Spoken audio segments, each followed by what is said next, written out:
Hey everybody, welcome back to another episode of Paranormal Chop Shop. Joined tonight with Enzo, loyal co-host. Hello everyone. How's it going, man? How you doing tonight? Doing great. Good, Happy man. Happy Veterans Day to all our veterans out there. Day. Thank you for your service. So, I know I gave you late notice, but we're missing one. Donnie's not going to be with us, guys. He was supposed to be with us tonight. He got sick. And it's also one of our co-hosts' birthdays. So Spooky Morales, happy birthday, buddy. And he might be popping in later. I think he's going to pop in later. He said he would try. He's celebrating with the family right now, and if he can get away. Yeah, I thought I had some stuff here, but I can't find it. I was looking for it. I thought Chad put it on here, but it's not here. I think he put it under the wrong one. We'll find it later. We'll look for that later. We'll do that later. But all right, we got a guest too, guys. Today, we got Dirt Cop with us. It's Dual Sport Dirt Cop from YouTube, and he is from Northern Idaho. That's where I keep forgetting. Northern Idaho, and he rides a T-Dub 200.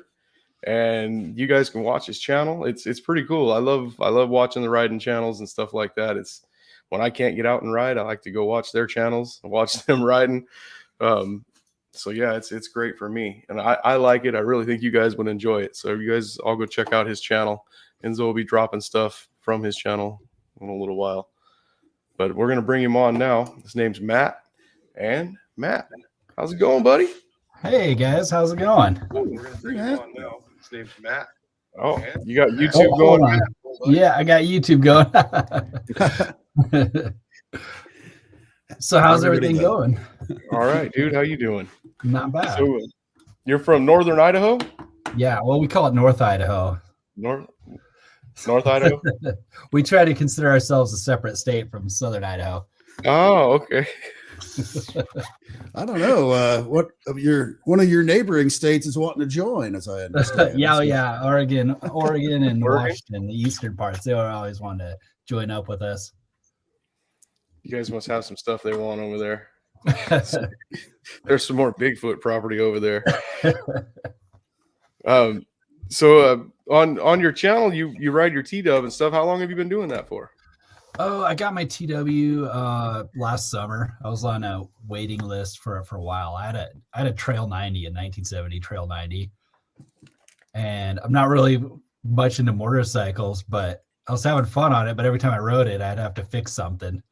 Yeah. So I started looking into what's a good replacement for an old Trail 90, and I kept running into TW, and like I found TW Kid's website or his YouTube channel. I started watching that, and I was like, yeah, I think that's what I want to get. So then I kind of asked my wife, what do you think? Can I get a motorcycle? And she pretty much said, oh, if it's a TW, because my son had been watching TW Skid with me. He'd been obsessed with it. So, so I had to drive down to Boise to pick it up, but that was the only place I could find with one. They're hard to find here. Well, I'm in California, and they're impossible to find. Yeah, they're pretty scarce lately. Yep, no new ones. We were talking backstage. I ended up I bought a used one, a salvage title one. That was the only way I could find one actually when they do get them here new, okay, like the guys that are on the waiting lists, they're going and picking these bikes up and paying $5,000, like $4,800 for them. And they take them home and they're selling them for like $6,800 here. And they're businessmen. Yeah. Is it a scout in the background there? Yeah, it's an International Scout. Nice. When I was in high school, I had a 62. I bought it for like $700. It's all rattle painted. Oh man, I love those things. Oh yeah, it was awesome. Like yeah, when I joined the service, I had to sell it. My parents were not gonna let me What keep it at their house anymore. So what part of the service were you in? I was in the Marines. Marines? And happy Veterans Day, man, Oh, thanks, yeah. for your service. And And the Marine's what birthday. you? Yeah, that was yesterday. Yeah. Yeah, it was, huh? I didn't even know that that was a thing until yesterday. I found Oh out really? yesterday. Yeah, You must have run into Marines some drunk birthday. Marines yesterday, huh? No, it was on Bob and Tom. It was on Bob and Tom. So that last ride I was talking to you about, Yeah. you said you rode that before on a mountain bike on that Oh trail. yeah, yeah. A lot of times actually. Is That is was that stuff? that was the first trail that loses the snow in the winter where I live. So me and my dad would ride it, and it's actually just like a real pain in the ass to ride. You go way up into the saddle, then you come down, and it's all roller coaster, so you don't even get like a good downhill. It's just like get out on a mountain bike after 6 months kind of thing. Where you're at, is that stuff all pretty close to you? A lot of trails, or are Yeah. you? Oh yeah, that one almost comes right down into my yard. I was only like half a mile away when I get down there. Oh, that's cool. Yeah, no, for me, I'm out in the country, so I can ride pretty much Yeah. anywhere, but I don't have mountains. I'm in the valley, so it's Oh, okay. Are you in the Central Valley then? yep, Central Valley. And Nice. so what I do is I head towards Wishon. That's where I like to go riding. That's where they say Bigfoot lives there. Yeah. They have the Wishon store. Yeah, they put a cutout out every year and they put it in different spots. And it's like 6'7", and it's not a Harry and the Hendersons looking Bigfoot cutout. It's a scary looking cutout, and they put it right by the damn road, and he's always coming out from behind a tree like this. I swerve every time. Son of a bitch. But yeah, so they have a bunch of stuff there at this store, and they say, Bigfoot lives at Wishon up there. So I've been up there a few times on ATVs and motorcycles, and never looking for Bigfoot though, hunting and stuff like that. So now that's one of my plans is when I go up there, put a GoPro or something on the bike, and I'll do some videos like that of Bigfoot hunting, because I found stuff up there, but I've never filmed it. Yeah. Not a Bigfoot, just weird things. Yeah, like what? Trees lean together, like, man, 30-foot Structures. Yeah. pine trees that were ripped out of the ground. Looks like a machine came in there. They got those machines that will come in and grab a tree, cut it down, and have a claw. They can actually set it on the truck. Yeah. Looks I've like seen those. they took one of these machines and leaned these trees together. The Oh, only that's thing is, crazy. in the middle of a meadow that you can't get any machines into, and the trees, like from where they were broke off, they're like 15-20 feet away from the stumps, and then they're leaned. It's these three trees that leaned up. Looks like somebody was going to make a teepee. It's just, Wow. I don't know of any men that could have broke those trees off and then stood them up that far away, because they would be very heavy to move. That's pretty crazy. Yeah. So I find stuff like that I never thought about it before. I wasn't into this kind of stuff before. And yeah, after talking to people, seeing things, the guy that was going to be here tonight, he actually shot a video of where we hunt up there, this thing crawling up a mountain, a cliff. Actually, it's not a mountain. Oh, no kidding. Yeah, and it's going hand over hand, and you can see it like climbing Oh, this that's mountain. scary. And he's zoomed in. It's like a sheer face cliff too. Yes. It's like straight up and down. The scary part for me was I took a screenshot of it. We know one of the rangers up there, and the ranger, the guy I happen to know, he's like 6'7". He is 6'8". He's close to 7 feet tall. He's really big. He's bigger than 6'5". And I send this picture of this screenshot to him, at like two of them too, so he can see that it's at different spots on this cliff. And this cliff is like a mile up. It's so high. And And it started at the bottom and it climbed to the top. And my cousin's trying to video this on his phone from far away. So it's all shaky. It's a horrible video. You know, he's not a camera guy. He's not doesn't do electronics at all, you know, and let alone work a camera. So it's a bad video. But since I know him and I know that there's no way he could fake anything, and I know the cliff and all that, I know I could see this thing at some parts of the video climbing this mountain and stopping, and I watch it go all the way to the top in these videos. Yeah. When I send that picture to him, he sees this image on the cliff. To him, all he's seeing is this, you know, and it's just a big black thing. He says that is a shadow of a plane or a helicopter flying over the cliff. And I was like, no, man, this climbed from the bottom to the top. And he goes, well, did you get a video? And I go, yeah, that's the video, but it's just screenshots. And he goes, I want to see the video, because he didn't believe us. He's like, there's no way that whatever that is that big. We don't have black bears here that big. Our black bears, if you see a 400-pound black bear, that's going to be a big one here. You know, 400 or 500 pounds is big here. They don't get very big. But stuff like that, man, that's why I think I can get places on that TW 200. You know, you can go anywhere on those things. Yeah, definitely be a good Bigfoot hunting vehicle. Have you ever came across anything like that? Any kind of signs or?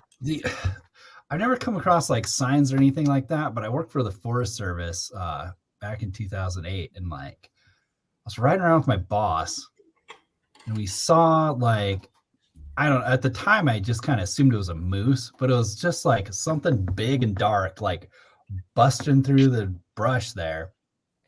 And it's actually like where a lot of my videos I film are, but like I didn't think much of it, like, but I didn't really get a clear like view of it. I was just like, oh, it's just an animal. But my boss afterwards, he's like, hey, don't tell anyone about this. Like, I'm retiring soon, and I don't want like he thought it was something, but I don't know, I didn't take it very seriously at the moment. I was just like, oh, he scared off an animal that's running through the brush that's by the road. But yeah, the more I think about it, like all I remember is seeing like something big and brown, and it was just busting through the brush, and there weren't any antlers or anything. But yeah, that was the only like Bigfoot encounter I've ever had. That's interesting that your supervisor or whoever that was with you thought it might have been something else to say that. That's interesting. Yeah. Wow. Yeah, my brother-in-law actually, he kind of worked on a different crew there, and he's been working for the Forest Service in our area for like 30 years. But yeah, he's never run across anything like that. But I think he's seen a lot of like weird things, but he's never really opened up about it. Wow. That tall guy, I don't want to say his name. There's only a couple of rangers up there. So probably the tall only one guy is 6'7" too. Yeah, he's 7 feet tall. This guy's so big. He's one of the nicest people too ever. I mean, I guess I hope so. I'm on his good side. You know, I've never really broke any rules up there, so he's not mean to us, but I bet he is to other people. Yeah, but that guy, I don't want to say too much about him, but yeah, with him saying that, him thinking that was a plane shadow or helicopter shadow, that was the only Bigfoot experience I think I had ever had like seen for but that was even on video, but I've never seen anything up there to tell me that there was a Bigfoot up there until I seen that video. And when he said that, it kind of scared me, because I was thinking, okay, he's big. He knows that mountain like I do. Yeah. So if he thinks it's something that's that size, you know, for us to be playing a trick on him, it's kind of scary. And then yeah, that is scary. He's never said anything about if he's seen anything like that up there. I've asked him. He'll just say, no, not that I know of. I never. What does not that I know of mean? You know, why can't you just say no? Plausible deniability. You gotta. You know, it's weird. Like just thinking about all the random animals you've like kicked up while you're hunting, and it's just so brushy where I live. Like you can hear them running. Like, you know, who knows what it could have been. Mm-hmm. just kind of have to assume it was a deer or an elk, like not a Bigfoot. You have to kind of, it has to have been what it was. Yeah. Yeah, if it wasn't Wow, that, that's I'm crazy. leaving. Yeah. How about you, Enzo? Have you had any Bigfoot encounters? Not really. I'm No. kind of new to the whole Bigfoot thing by only a few years. Actually, because I'm a big fan of Les Stroud from Survivor Man, Oh yeah, that TV yeah. show, and he did a couple of shows a few years ago where he's like, "Is it possible that Bigfoot is real?" And he went out with a couple of different people and went to a couple of different places. And at the end of it, he was like, "I think it's very possible that this is something, you know, a large, even if you're going to go as far as saying, okay, it's just a large primate, just the basic stuff. He thinks that's very possible for for something like that to just live off the land and survive. And there's certainly enough wildlife out there where it could stay hidden unless it wanted to be seen, kind of a thing." So that kind of turned me around on it. Before I was always like, just campfire tales, you know, but after that, I was like, because I do trust, I love the show and all that, and you know, love what he does. And it's like, wow, if he thinks it, who am I? Who am I? Some knucklehead sitting on the couch with a remote going, yeah, sure, that's great. Who am I to say is wrong? It's like, well, shit, if he thinks it's possible, there might be something to this. So I'm actually pretty interested about your forestry stuff. Are you still working with the forestry department up there? Oh no, I did that for a couple summers while I was in college, and then graduated. Oh, okay. Got a career job. So, well, 'Cause, I think my brother-in-law, he's like a unicorn, like working there for so long, and wow, but, must yeah, really he's love pretty it. much been in the same ranger district, and they send him all over the place. He's like, when was it the Challenger that blew up in 03? He had to go down there and like pick up pieces. Like they got like a bunch of Forest Service people or online, wow, like up walking there? through Oh, the wow. swamps and picking up pieces of the space shuttle. I've never heard of that before. I didn't know they did that.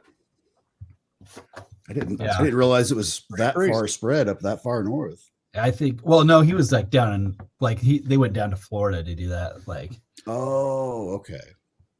Yeah, actually, there was just an article a couple of days ago where the Discovery Channel, or no, History Channel, was doing a Bermuda Triangle kind of show, and they had divers down in the water filming stuff, and they found a giant chunk on the bottom of the ocean floor of it. wow, really? Down there. It was just That's that was insane. just like 2 days ago.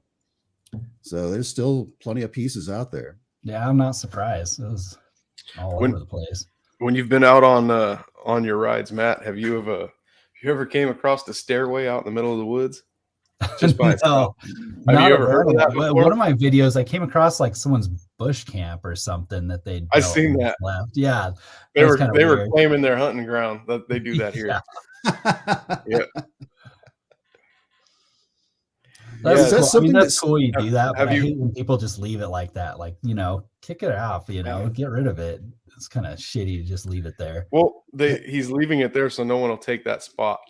Yeah. So when he comes back, he's probably going to bring a trailer and all this stuff. But he just leaves the tent to claim it. They do that here. Oh, Like, yeah. Yeah. They want the best hunting spot, so they'll take a tent up there. And that big, tall, nice guy I told you about, if you do that and leave it there too long, he'll take that tent and find a trash can and put it inside of it. He does not like that. Because isn't the rule 2 weeks for public lands like that? Yeah. 2 weeks. But that stairway thing in the woods, have you ever heard of that before? No. Oh, what do they say happens, Enzo? If we go to if you find that a stairway in the woods and climb to the top of it, you just disappear. It's one of the basically, yeah. It's one of those tales of the woods kind of thing. Not necessarily like a ghost story or anything like that, but it's one of those. It's like an interdimensional kind of thing. I think is what they try to say. Where if you walk to the top, you'll like finish where. Because it's leading to somewhere. It's just the stairs are just the part that's sticking into like our dimension kind of an idea. And if you walk to the top, you'll like pass over to wherever the other other part of the building is that it goes up to, and you may get stuck, kind of a thing.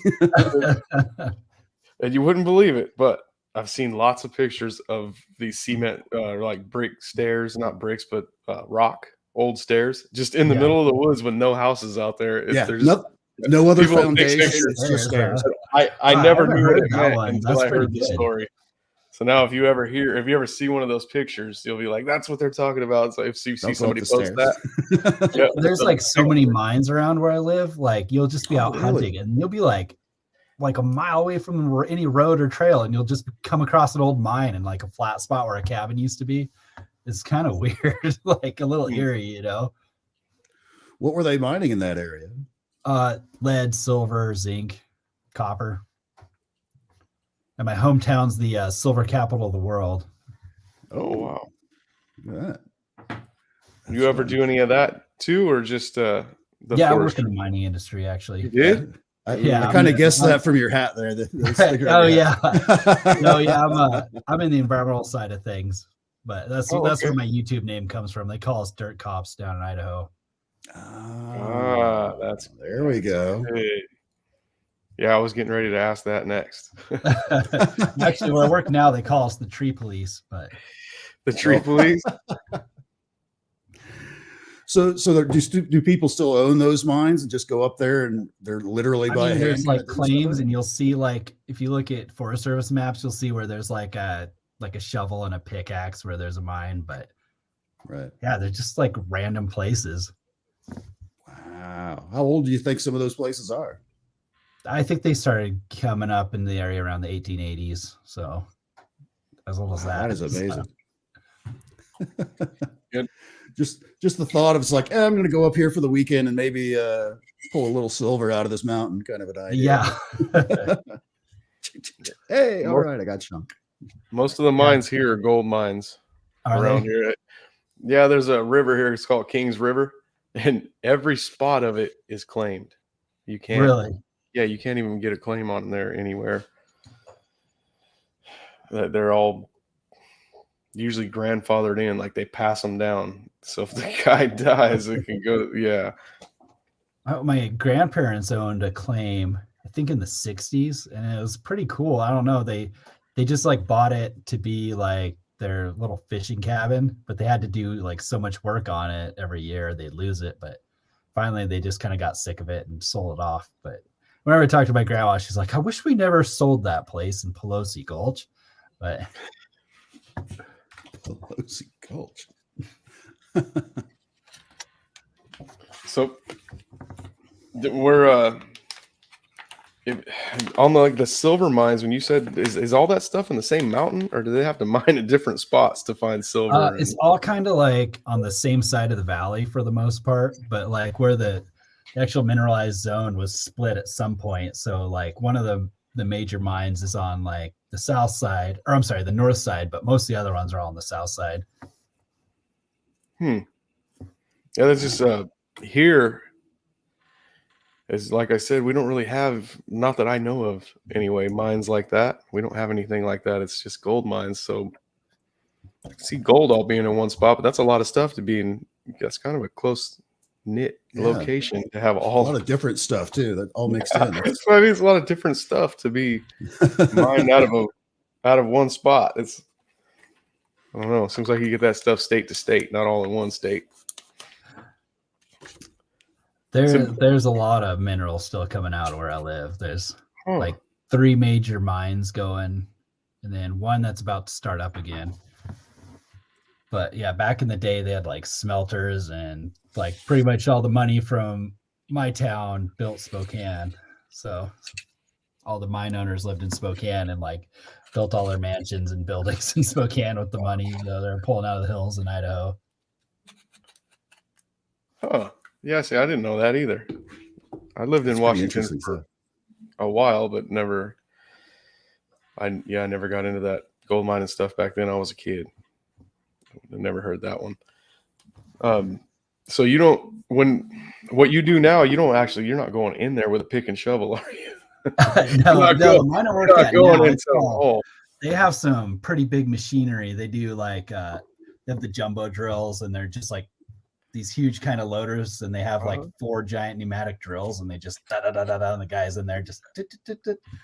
Then they actually have like when they shoot off the round, and then they bring in a loader, and their loaders are remote controlled, so they don't get hurt. We've had like it's kind of weird. Like this mine, the ground's kind of loose, so it'll just like kind of cave in. But like the mines I used to work at, they had these things called rock bursts where the ground wasn't loose. It was like too much pressure. It was real hard rock. So when you release the pressure, it just like explode. Yep. Which like we'd be up in the office and the whole building would shake from those rock bursts. And like, I mean, that mine went a mile underground. So you can imagine. Oh, man. Yeah, I would not want to drive a loader a mile underground. Is that what they're do they take a loader that far, a remote control loader? Yeah, well, where I work now, they drive them in. And so when they're like in their stope getting the gravel out, that's when they're using the remote control. But yeah, they just when they go underground, they build these tunnels that kind of corkscrew down to where they want to mine. The last mine I worked at, they had like a shaft with a hoist, so it would just like it was a smaller thing, but you couldn't get machinery in one piece down to the levels where they're mining. So they'd have to take it completely apart, take a cutting torch, cut up the frame and send it like bit by bit. And then we had mechanic shops that were down underground. And then the mechanics down there would just put it all back together. And then here you go. Oh, that is great. How deep do you reckon that was, just as a guess? How deep do you think they were when they're reassembling all that stuff? Oh, that's in like our deepest level at the last mine I was at was I think 5,700. So 5,700 feet? Yeah, from the surface. Wow. Yeah. But what do you think, Sonny? When I was there, like he's down there with all the lizard people. 5,200, but yeah, it gets hot when you get that far in there too. It'll be like 100 degrees. Yeah, have you guys ran into a bunch of lizard people down there yet? Not yet. No, there was this weird place where a bunch of like fungus would grow, and everyone called it the rock garden. The rock garden. Weird. What do you think, Sonny? You think you could work in a shop 5,700 feet under the ground all day? No, I'm not a gopher. I'm not going down under the ground. Yeah, I don't think I can handle that. My family history comes out of West Virginia. A lot of coal miners. Oh yeah, throughout from like the early 1900s and stuff. When they all came over from Europe, and of course a lot of them died because you're literally going down there with the pickaxe and shovel in the early days, and all that. But fortunately, my family kind of migrated into like the railroad side of it and got out of the mines. Yeah, you'll live a little longer on the railroad versus down in the hole. Yeah, not much. Slightly better chance, anyway. Yeah, that's one right. of the engineers I work with, she's from West Virginia. She has like the ginseng farm back home that she like flies down and has to like kick her cousins off from living there. Like she's kind of an interesting one, but yeah, I bet people I met when I came up here to work. She's like my friend's office mate. But she'll be like, "Oh, how's it going?" She's like, "Oh, good. On R&R, I got a gold tooth." And I'm like, "Oh, that's cool." We might have to get her on the show and tell us about that ginseng farming. Yeah, no I hear that's pretty crazy. Like people go there to steal your ginseng, and then the farmers, the people that own it, get mad enough to shoot you. Oh, no kidding. Mess around in West Virginia. Shot you on. I guess it's worth a lot of money. Yeah. Well, yeah, it is. Which is so strange that it grows there, and then I think they ship it to Japan is where they're selling it for the most at. Oh, really? That's the biggest market. Yep. Yeah. They love the stuff over there. Yep. Is it indigenous to like the East Coast, or is it just something they brought in to grow over there? I think it's just where it's at. It's West Virginia, right? That's what you said? Yeah. It's the rocks and the dirt, and I'm pretty sure isn't that the only place it grows? Is for us? I'm not sure. There's where something all about it. Yeah, there's something about it where it does. There are spots where it does kind of grow wild there, Mhm. because Yeah, I don't know why it that does is, grow because wild. it's about the only thing that grows wild. Well, there are other things that we can't talk about here that grow there, but Yeah. there's but most of West Virginia that isn't government sanctioned highway is almost straight up and down kind of a thing everywhere. It's fairly impassable in most of those areas. All of my kin either lived in the valley or in the holler or up on the top of the mountain, kind of a thing, that you had to take the dirt road, corkscrew it all the way up, kind of a thing. Well, where I live is like, the main towns are in the main valley, then up the gulches, then there's like the places you don't want to go, kind of. Mm. You ever think about riding your T-dub down in one of those holes? Oh yeah, all the time. I grew up on one of those. We had to grow up where I lived. Like, you had to drive up this gulch called Terror Gulch, the official name, and then you like up above it was like a subdivision. So, Because if you but could like ever get going up some, Terror Gulch, it was just like shack, trailer, and then you got up on, and like the subdivision was kind of newer, but it was also got to be where everyone was like, like, don't live up there. That's like the scary place. if you ever get a chance to take your T-dub in one of those mines, I would like to see that video. Oh, hey, I got Actually pretty there's cool. one of my videos where me and my buddy went to one of the mines. Did you? I didn't Yeah. see that one. Yeah, I'll send it to you afterwards. Okay, Yeah, he's that'd be pretty cool. yeah, I kind of try to go find him whenever I can. I don't really go into them much because they can cave in or whatever, but Yeah, I've never like the old gold mines here that are in the mountains that aren't on that river. I've never gone inside one of them. no. They're not safe. No, and it's tempting too. I won't even go up there with a metal detector, because if it beeps in that hole, I'm going to be in that hole further and further and further. Oh, the mine I work at now, we process the ore right down to gold bars and then we fly it out. And the guys that work in the gold refinery, they get strip searched every day after work. And I bet. but do you melt it down into like the really large bars, the really big I think ones? they're like 50 pounds. Yeah. So, okay, that's a little smaller. Yeah. Yeah, I couldn't work there. I'd be in trouble. I'd be melting down into little always bars so I could swallow them. I joke with my coworkers about like forming a heist crew to do a heist on the gold plane. No one thinks it's funny. I think maybe they take it a little more seriously than I do. Who doesn't like a heist movie? Come on. I know. Yeah. Can't take a joke. That's funny. There's a guy I saw on YouTube like a year ago that has where he bought an old ghost town, which include I think it was a silver mine. I think I've seen him before. Yeah. Yeah. And he found, if it's the same one, you probably know the part I'm talking about, where he found like the old assayer's office where it showed how they measured the purity and all this stuff. And this is all stuff from the 1800s, these old handwritten books. And all the equipment was still there. He actually started reproducing it and showed exactly step by step how they would do it to assess, specific ore loads and stuff like that. And how that's they cool. Yeah, I didn't see that. It was really amazing stuff. Yeah.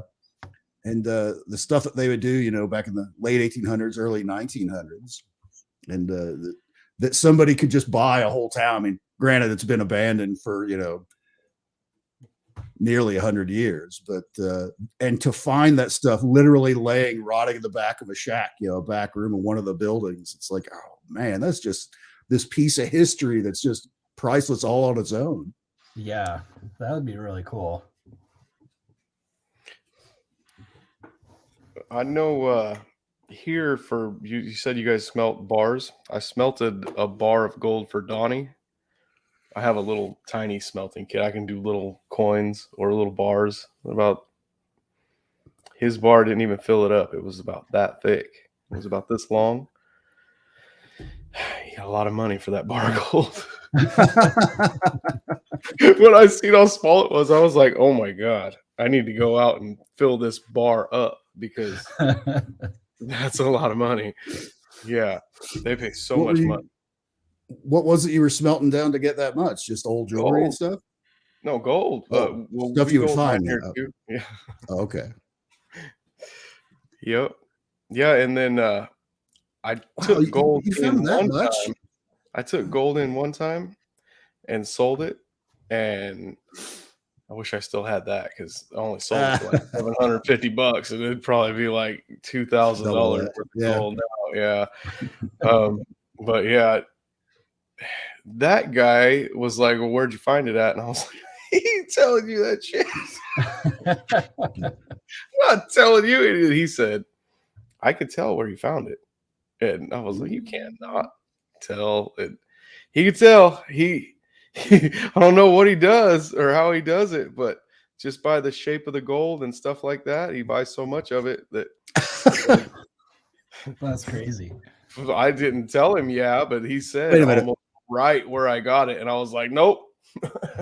Was this Yukon Cornelius? Was he licking the pick to see where he Yeah, got it? he's like that guy, but with Nothing. computers.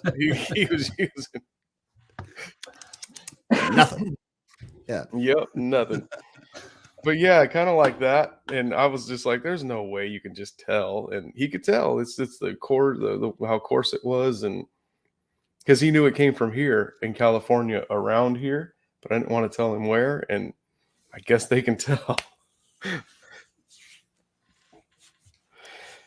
Yeah, either that or he was a lucky guesser.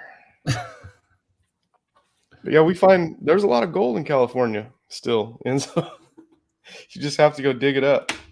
And then I came across this dumb guy. You're not supposed to dredge here. You're I'm not right here. Why are you talking? Oh, okay.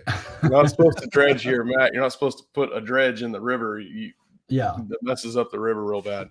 Well, there's these two big, huge rocks, boulders that stick out of this river where I go gold panning at, and I always find just a little bit of gold, but I always find gold there. And I always wanted to dig down under those rocks because when you're standing there next to the rocks, it's about just above my knee, and I'm only 5'7", so it's not that deep. so I get there one day. There's a fresh pile of dirt in the middle of this river, in this creek. It's not a river; it's a small creek, and it's running into Pine Flat Lake. And I see this big mound of dirt when I pull in, and I'm thinking, what the hell? You know, like, where? How does that get there? You know, I'm not thinking about somebody in there dredging. So I'm walking around looking at the gold mining spot. I go over by those two big boulders that I'm always seeing, that I'm always digging down as far as I can, but I can't get very deep with a shovel, you know. And Yeah. this guy he dredged so far out from underneath him that when I went over there and I stepped off in it, I went completely under the water, and I could feel my feet go up under the boulders. And I was like, "Oh my God, like they're gonna fall over." And so I'm pissed off. I'm thinking, dude, I can't believe somebody got in there and got all that gold, right? That I've always wanted to go in there and get. You know, someone went in there and got it. So I was over there panning, and I started finding more gold than I usually find. And I'm thinking, what the hell?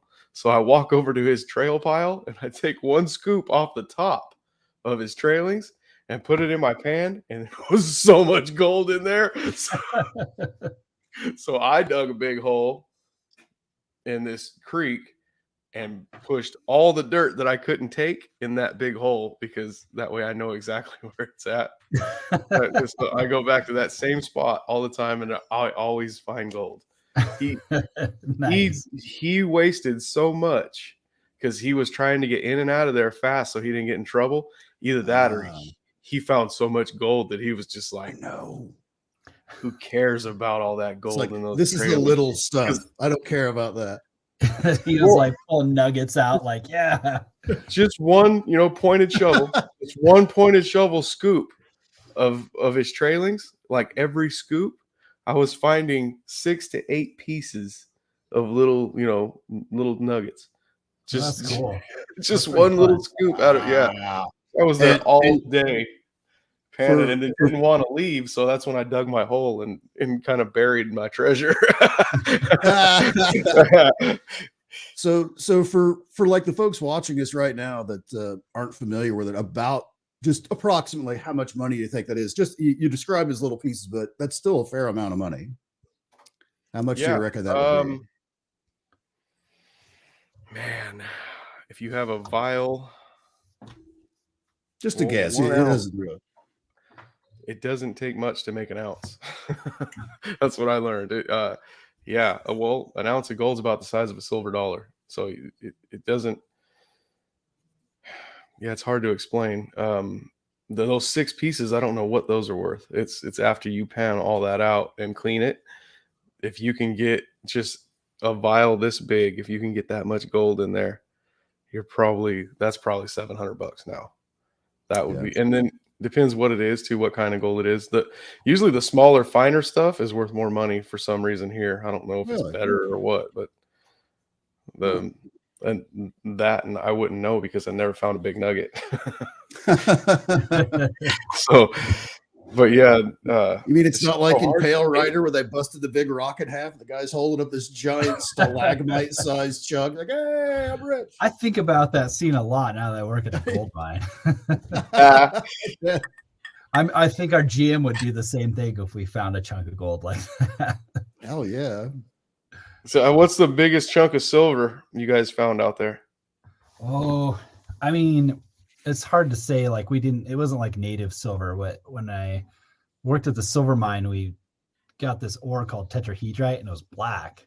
Like it didn't look like silver at all. It was kind of a dull, and it was actually a copper ore, but some weird thing about the geology where I live, like it has silver in it. But we also we were mining galena because silver wasn't high enough. So the galena is mostly lead. It's like lead sulfide. Do you guys extract the silver out of that stuff, or is we have concentrator mills, and then they get it down to like concentrate. Then we had to ship that to Canada to a smelter there, and then they would smelt it out. Oh, okay. But yeah, where I work now, I don't know how they get the gold out. To be honest, they're very secretive about it.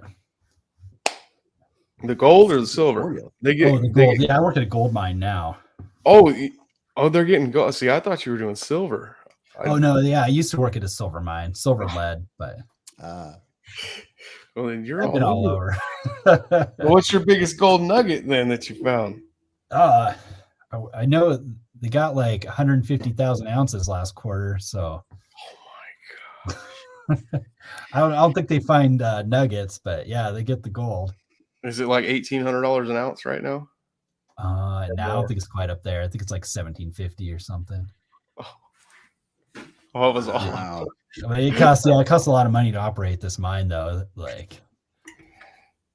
So I don't know how much they make here. Where I'm the company I work for is an Australian company, and they have all these gold mines in Australia, and that's where they make most of their money. But this is like their little American venture. That's their pocket money. Yeah. Oh no, all the Aussies, they love that's like their proving grounds to come up here and work at this mine. So okay. Like 25% of the workforce is Australian. I seen a show where they were metal detecting in Australia. Well, they're gold miners, but they do it with metal detectors, just like the one I have, Enzo. They walk across the ground, and when it goes off, they dig down and they find nuggets, like little rocks. Just sitting in the ground like that? Wow. Yeah, they dig down maybe 6-7 inches, but it takes them about 2 hours to dig down 6 or 7. It looks like they're digging through cement, man. It's just horrible. But yeah, they're out in the middle of nowhere. What's that other show? It's on Discovery or whatever it is, where they're like up in Alaska. They basically just do scorched earth on this giant area. That's they basically just dig it all up. Called like gold miners. I think it is. It's something like that, but they still end up with like a big mason jar full of gold at the end of it. Oh, are you talking about I don't remember what that show is. The Bering Sea. It's that one. There's a couple of them. The one where they use the machines out on the ocean and they're doing bucket loads. That's not the one I was thinking of. It's another one that where they buy like this like giant piece, like 20 acres of just wilderness nowhere out in the middle of nowhere in Alaska, and just practically flatten everything, where they just dig up like that top 5-6 feet of it and sort it. And- They run it through a whole water system that sorts out all the dirt from all the rocks, which then separates that into the gold and whatever else is in there. Matt, your company, the one from Australia, because if you guys are using big equipment, you run out of property really fast. Do they? Oh Are yeah, they we don't owning? own any of it. Okay, I was gonna We're say all they on lease state it. land. Yeah, actually, I'm up in Alaska right now. Oh no way! Yeah, so yeah, come up here. Whereabouts in 15 Alaska are you? days. Oh, That like is 3 hours awesome. from Fairbanks. Oh, okay. Yeah, I've been to Fairbanks many times Have back you? when I was in the Air Force. So yeah, Oh yeah, I was at Eielson Air Force Eielson? Base. Yeah, I drive by that on my way back. Like, go head out to Big Delta, and Yep. I've never been to Alaska. I've always wanted to go to Alaska and Montana, and I've never been to either one of them. Oh, it's Montana's amazing my up in favorite Alaska. place, man. That's the best. You need to get up Montana, there. that's what everyone says. I always thought I would like Alaska, but it looks a little cold there. I thought It's I a would lot like more. Alaska more than I do, to be honest. Like, I don't know, it's kind of weird. I was expecting like there'd be moose everywhere and bears everywhere and stuff, and some seem like furry moose, and I saw a lot of bears, but that's only because they're getting in our garbage all the time. Right. I'm coming to you. Yeah. Do you hunt up there? I'm What's that? sorry, Enzo. I was asking if you hunt, but I cut Enzo off. Oh, that's all right. That's fine. Go ahead. Hunting and fishing is like almost mandatory, I think, if you live up there. Yeah. I come up here for 15 days and then I go back home for like 13 days. Oh, okay. Okay. So they Just a site visit kind of a thing. Yeah, I just like we have kind of opposites. So like I'll be up here for 2 weeks, and then on the day I leave, my opposite will show up and kind of be like, "Hey, this is what's going on. See you later. Going home." Yeah. Tag, you're it. Yeah. Yeah, It up pretty here. much. Yeah. I know for the different times I've been up to Alaska, summers and winters, a lot of people don't realize especially that far north, how long or short the days are depending on the time of year. Yeah. That it's so bizarre that in the summertime the longest day is like 23 plus hours, where the sun literally rises in the northeast and goes all the way around the sky, setting in the northwest, and it's just below the horizon, so it's still kind of dusk. And it's like 3 a.m. and you're out barbecuing and throwing a frisbee around like it's 5 in the afternoon. My first hitch up here, my roommate, or not my roommate, my coworker, he like talked our boss into letting us take one of the work trucks back to town to catch our flight. So he was like, "Yeah, let's go to my girlfriend's friend's house and hang out with them." So we went there. We went to a brewery and we're like hanging out in their backyard. And I got a text from my wife, and she was like, "Is everything okay?" And I was like, "Yeah, why?" And she's like, "Well, you didn't call to tell the kids goodnight." And I was like, "Well, it's like 5 in the afternoon." And she's like, "No, it's what are you talking about?" It was like 10:30. It was just like daylight. Yep. And like, I don't know, it just like completely screwed up my sense of time. And I was like, "Oh God, I'm gonna miss my flight."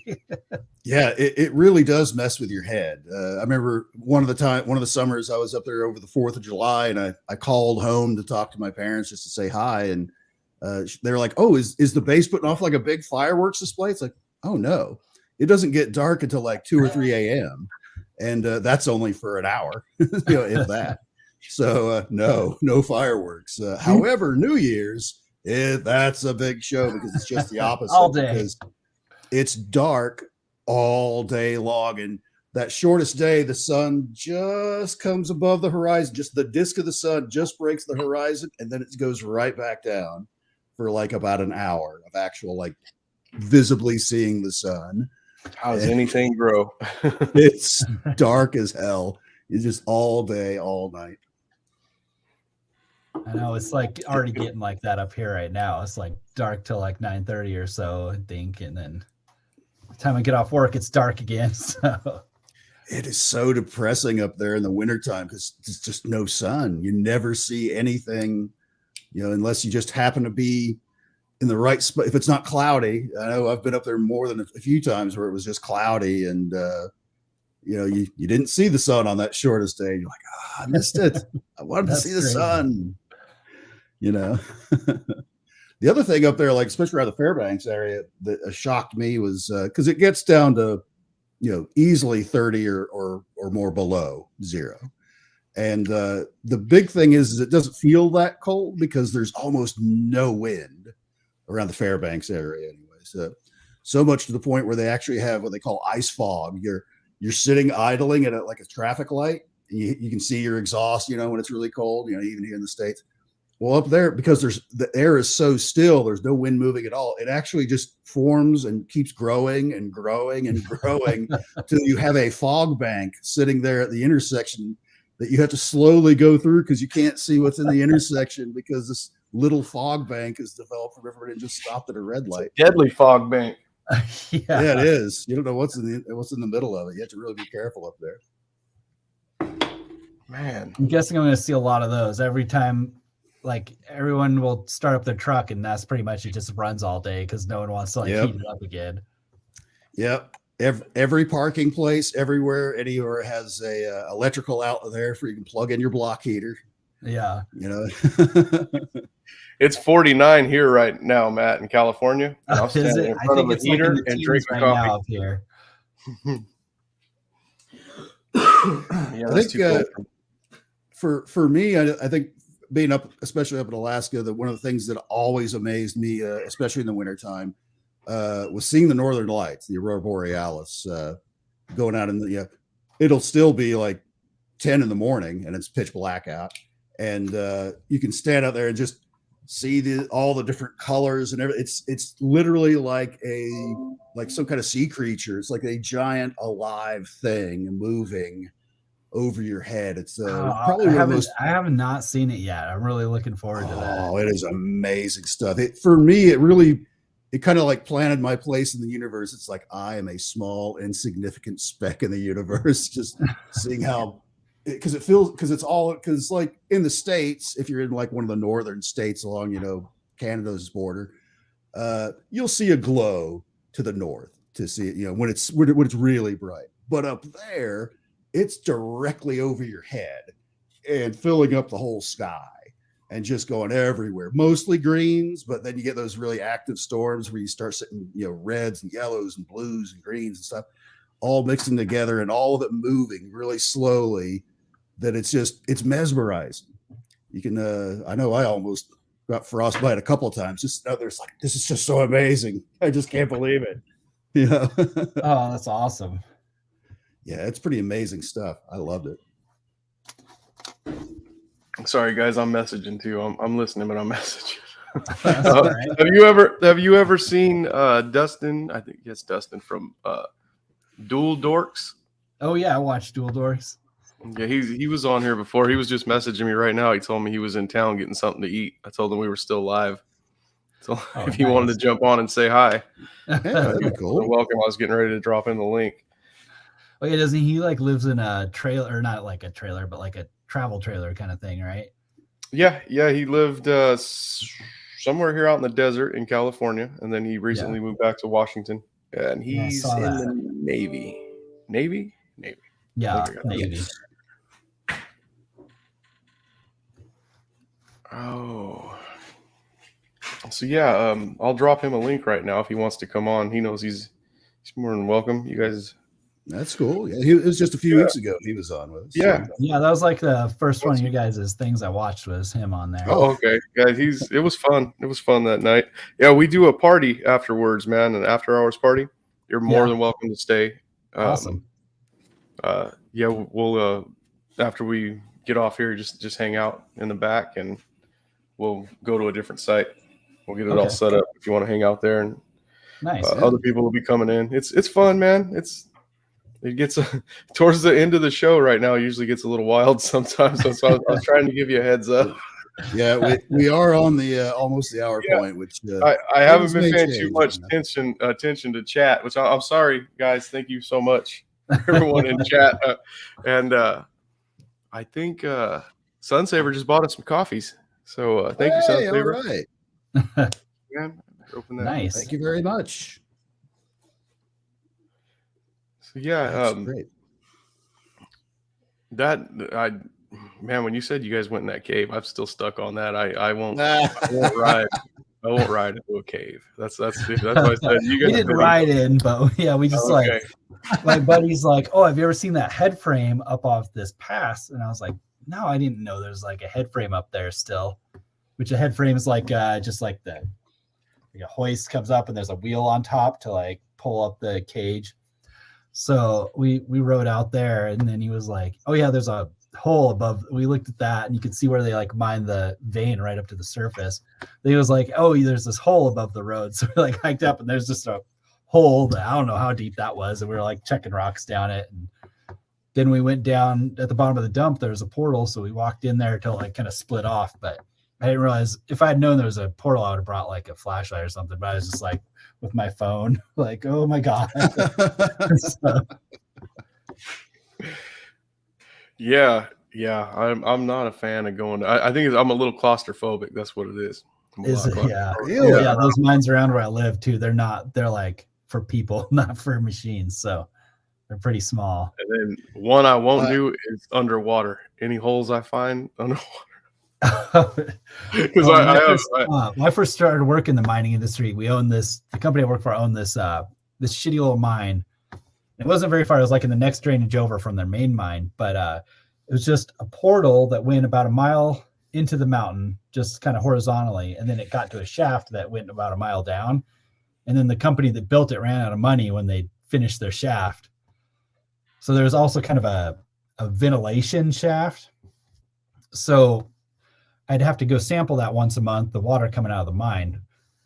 And usually it was clean water, but it was all muddy one time. And it's because they're doing some work in there.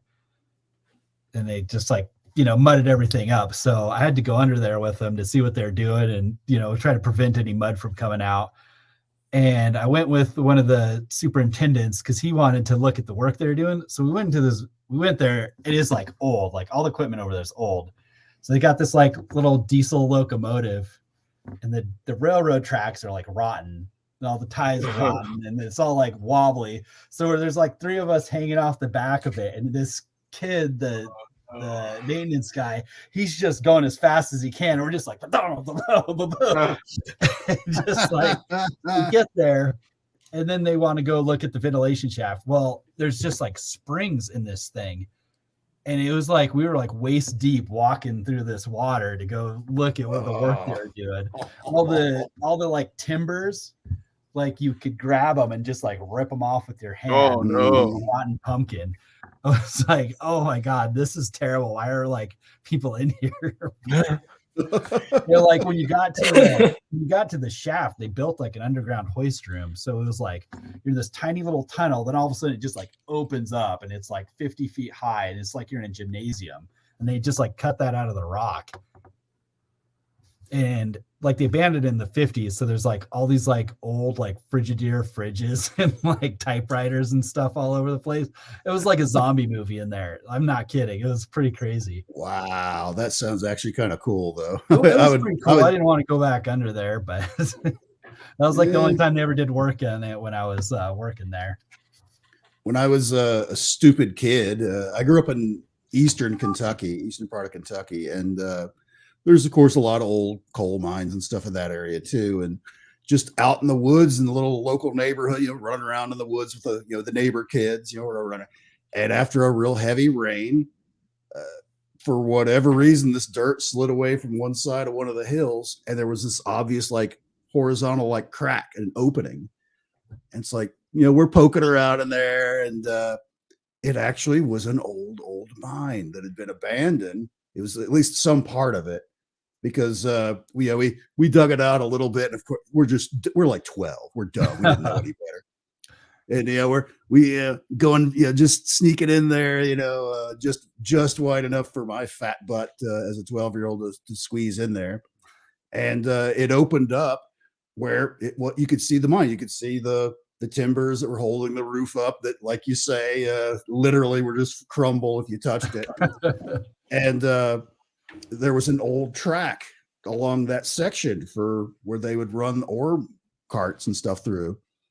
It was collapsed on either side. So it was really only like, once you crawled in about 12 feet or so, like a 20-foot wide kind of, 10 by 10-ish kind of area with a hunk of track in it that led off to collapsed areas. And of course, as adventurous kids that are so stupid that realize how dangerous that is, don't know any better. It's like, well, we should dig this out. We can find something really cool, and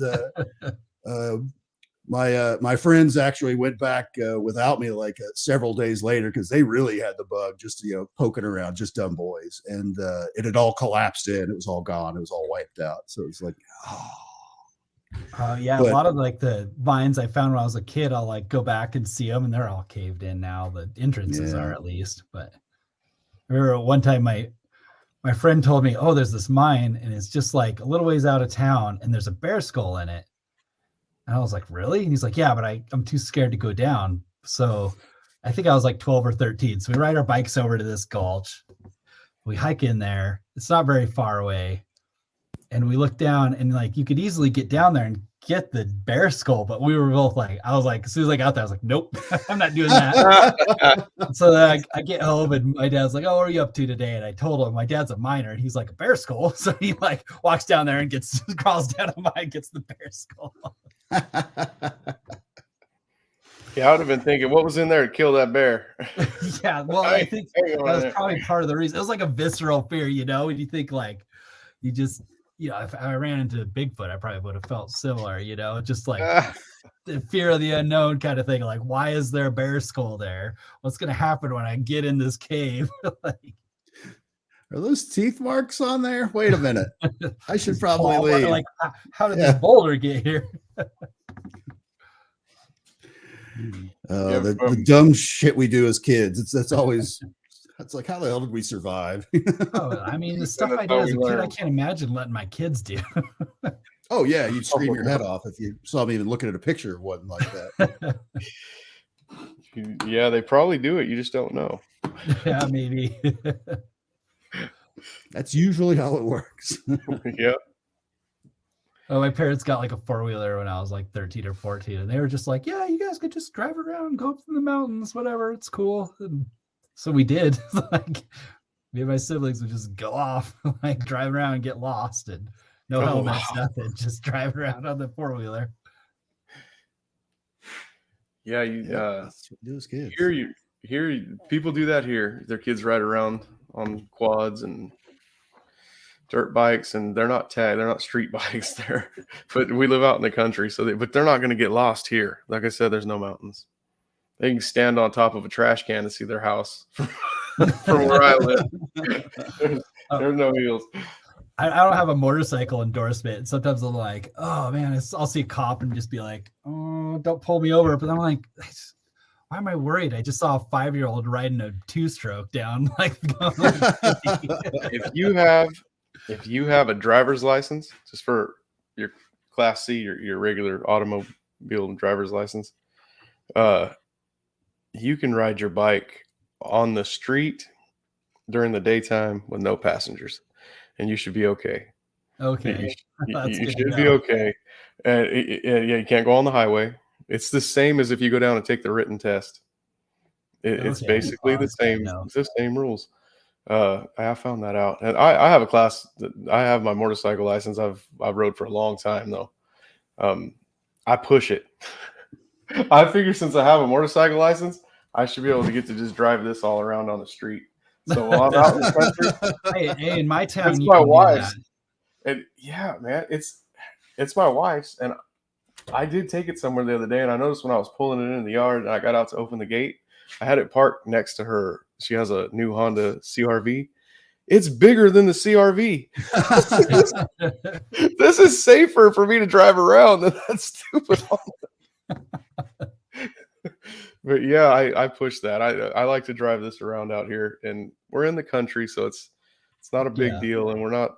Yeah, as long as you're not doing anything too bad, they won't get you. So up there, I don't know if that's how the law is here. I did find out if you had a driver's license that you could ride these little 50s and stuff around. It's the CCs of our bikes too, with them being 200 CCs, being under, actually it is. Yeah, if you look on the cylinder, I think it says like 198. So there's different laws that come with that. Yeah, here. And yeah, I think that's one of the things. That's how guys, because here they were riding little dirt bikes around with no license plates or anything. They had messed up on one of the laws here, and then allowed these guys. They're riding in town on the little like Honda 50s and stuff like Yeah. that. They're riding all over into like busy parts of town, and they're out having fun. And I think the law was where they screwed up was if you had a driver's license, it was okay to actually operate that little vehicle on the street because it was below 50 cc's. Okay. They were treating it like those scooters, like a gas powered scooter. It was something like that. Yeah. Okay. So that's how they. Yeah, I don't know if it's still like that. So, but yeah, if you have a driver's license, you should be okay to ride during the day with no passengers as long as you're not on a highway. All right. Good to know. And that's in California. I imagine they're Yeah, probably I imagine strict, it's a little more strict in California. Yes, it is. Idaho's weird though. Like you can't buy liquor in like stores. You have to go to a state-owned liquor store if you wanted to buy anything that's like besides beer and wine, which seems like I don't know. I mean, isn't that like communism if the state owns like? I know there's still a few states that are like that. I mean, granted, it's been a long time, but I know West Virginia used to be like that. The state store, they always call it, where you'd have to buy hard liquor at. Cool. Oh, I like the state liquor stores though. They're always clean. They've got like the people that work there are state employees, so they're like making good money, so they do a good job. So Yep. Here you can you can buy marijuana. It's legal to buy and smoke all you want. Can't get that in Idaho. As long as you pay the California tax and the state tax on it. And it is expensive. If you buy, if you spend $50, you buy a $50 sack of weed, it's $25 in taxes. So you pay $75. The taxes are that much. That's crazy. You pay like 20 to California and 5 to the state.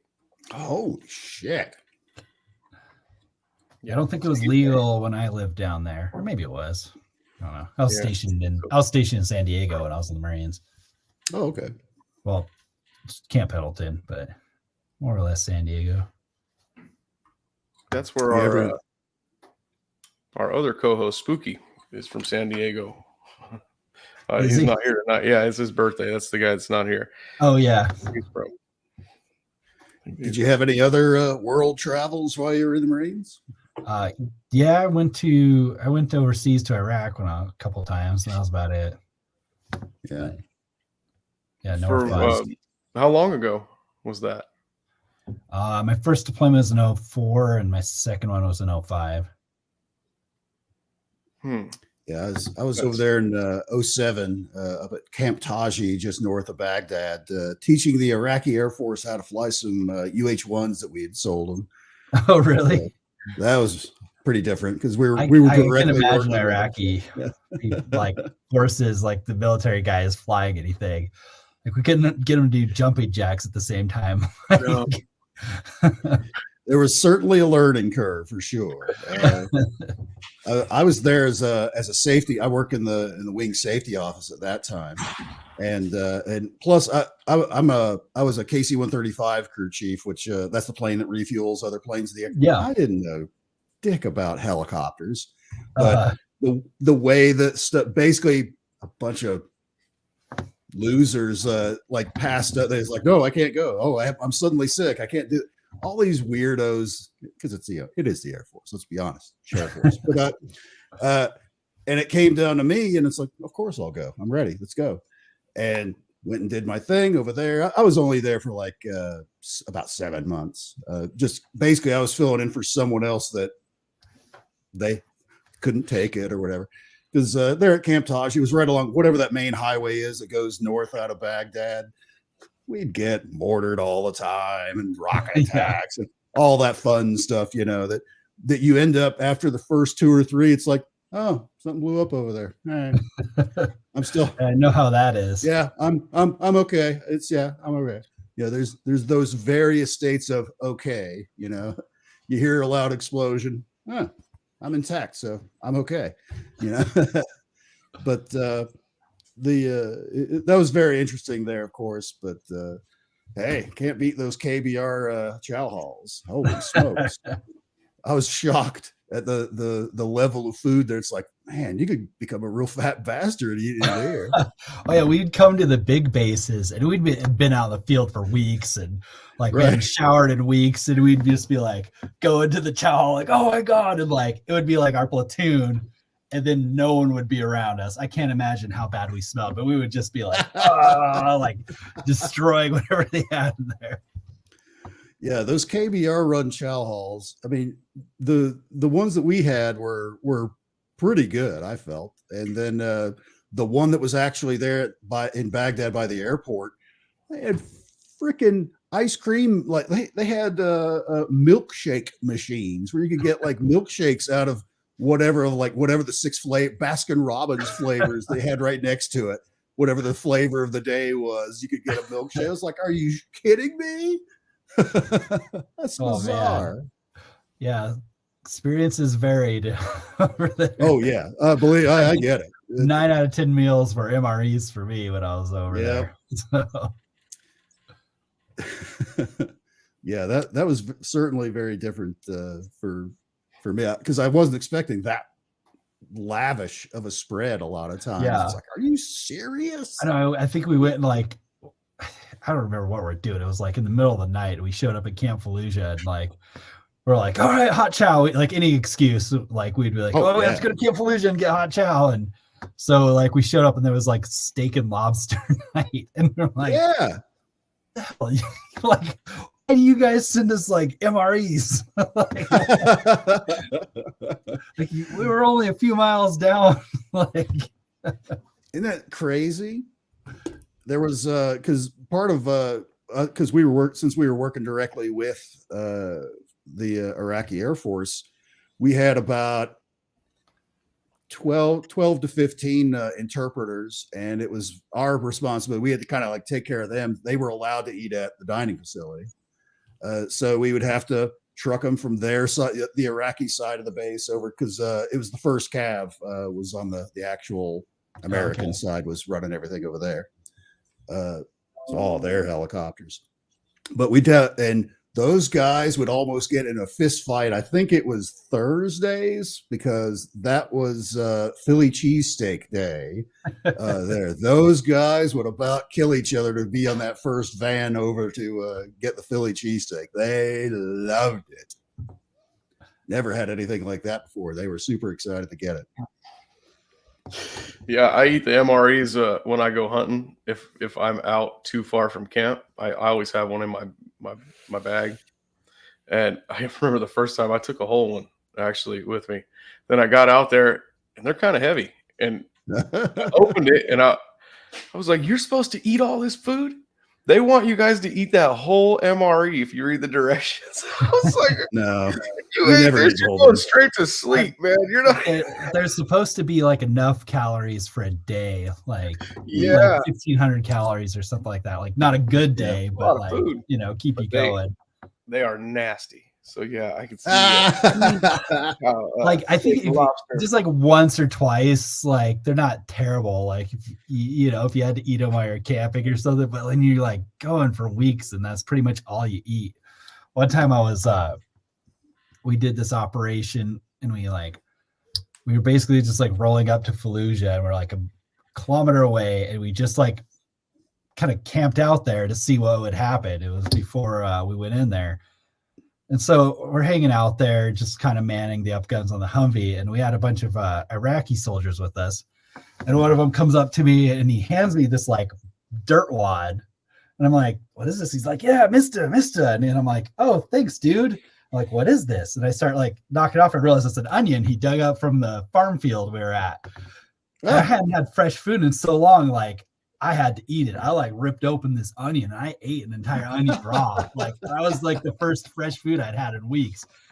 Man, I still like think about that a lot. And I tasted onion for like a week. I hear you. It's one of the, of course, we were staying in the little like FEMA trailer things, which looks like it might be kind of where you're at right now, kind of. Yeah, basically. It's like stacked. Yeah, I that's was in pretty the common. nice one. This is the nice one. I was in like really Yeah. shitty ones, and then they got rid of those, and I got a nice one. There's like 2 camps here. There's a lower camp and an upper camp. Uh, But my boss really wanted me in upper camp, so finally he's like, "I got your room up here." I was like, "Okay." So now I don't have to drive down there every day. yeah, when my time there at Camp Taji, the like my neighbor, the trailer across from mine was he was a civilian contractor. He was there as an interpreter. He was from Dearborn, Michigan. There was actually quite a few folks over there from Dearborn and acting as interpreters. And through whatever local connection, he comes home because we would just sit out there and chat. Because I had a ritual like at sunset, I would sit out and like smoke a cigar and watch stuff popping off in the distance and Apaches screaming over, then bombing the shit out of them. But we would just sit out there and chat sometimes. So we got kind of friendly. And one day he comes in, he's like, "Oh, I have so much. I want to share with you, my friend," and all this. He had this like giant stack of fresh, like still warm from the oven pita bread that he had someone there that had made for him. The Hobus. Oh my God, it was delicious. Yeah, that's good stuff. Yeah, our Iraqi Wow. soldiers, they had like a bunch of these little oven things. It looked like a solo stove, and they would build a little fire in it. And they would they would slap it on the side, and by the time they were done, the first one they put on was like cooked, and then they would pull them off, and they'd just like have these giant stacks of it. Yeah, it was really good. That was good stuff. And of course, no preservatives or anything like that. If you didn't eat it within 24 hours, there was stuff growing on it right away. So of course, I got to eat it. That's why it's still fresh. That was easy to do. It was good stuff.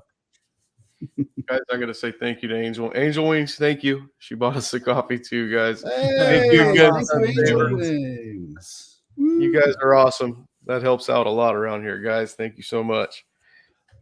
We really appreciate your guys' support. And that's fantastic. Yeah, these fans of ours, man, they're pretty good around here, Matt. We got some of the most awesome fans for our chat rooms. They're usually no arguing, no fighting in here. They're all friends. That's awesome.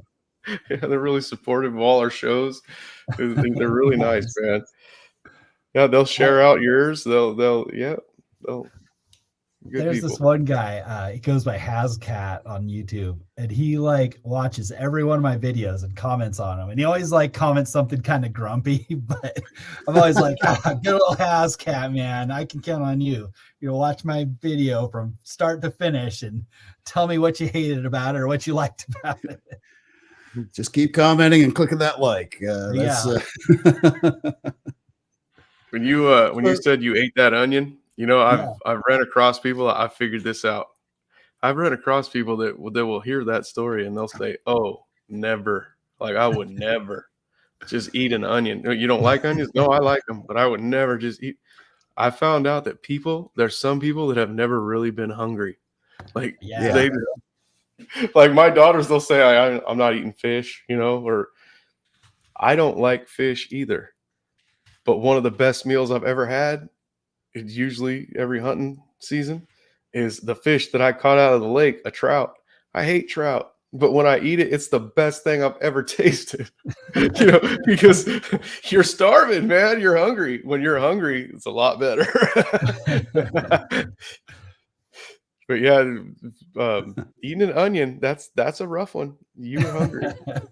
You probably had 3 MREs in your she's bag. She's probably watching this now, rolling her eyes because she's heard that story. Oh yeah. So many times. You probably had 3 of those nasty MREs and would still rather eat that onion.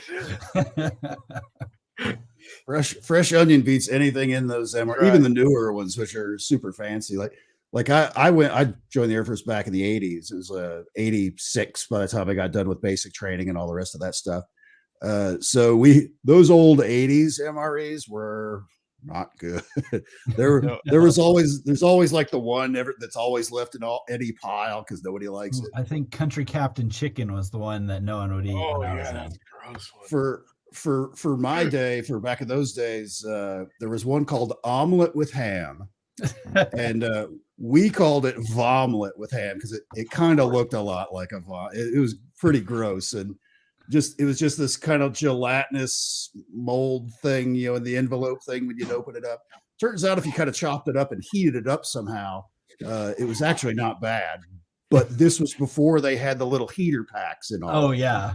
So you're just eating it cold out of the bun. Oh god! Let's see what we got in here, guys. We'll eat something out of here right now. Oh, look at there! We got a treat. Dinner's on me. When I was working for the Forest Service, I went to the fire school and I had to teach people how to eat the MREs. Like they were just like, "What do I do with this?" I'm like, "Oh no, you got to like use the heater, and here's your jam, and I'm not gonna lie, the cornbread, guys. The cornbread in here with the Texas chili. The cornbread's good. I don't think I had that one. Okay. Really? That's a good one. That's a good one. I don't remember cornbread and chili. Oh, yeah, Texas chili. It's got noodles in it. They call it Texas chili. There's 2 separate MREs, and one of them came with beans, and I think the other one was like a hamburger or like a chunked steak. So we would like open up the chunk steak and put the beans in and mix it up, and that'd be like the chili we made. That was the thing is how creative you get with mixing different stuff together. Oh, thank God for those tiny little bottles of Tabasco sauce that they used to include in those things. Thank God for those. Yeah, that could change everything. What I never understood is the little tiny freaking package of coffee that they give you guys. What are you supposed to do with a package of coffee this big with a package of sugar this big? Actually, what I used to, yeah, the way I used to do those was, of course, everywhere you go back, nowadays when you're deployed like that, you've got a bottle of water, a half-liter bottle of water. I would always combine the instant coffee, the sugar packet, the creamer packet. There was almost, I don't know what's in like current day MREs, but there always used to be a cocoa beverage powder packet. Oh yeah, you'd mix all of that stuff together and shake the shit out of it. And it was actually, we called it a mocha Yahoo kind of a thing, like a Yoo-hoo with coffee in it. And it actually wasn't that bad. It was okay. Of course, it had everything in there. So it was nothing but sugar. This was another one of my favorites. Piece of wheat bread. Wheat bread? Yeah. Oh yeah, that's not good either. It's not. I think it's good.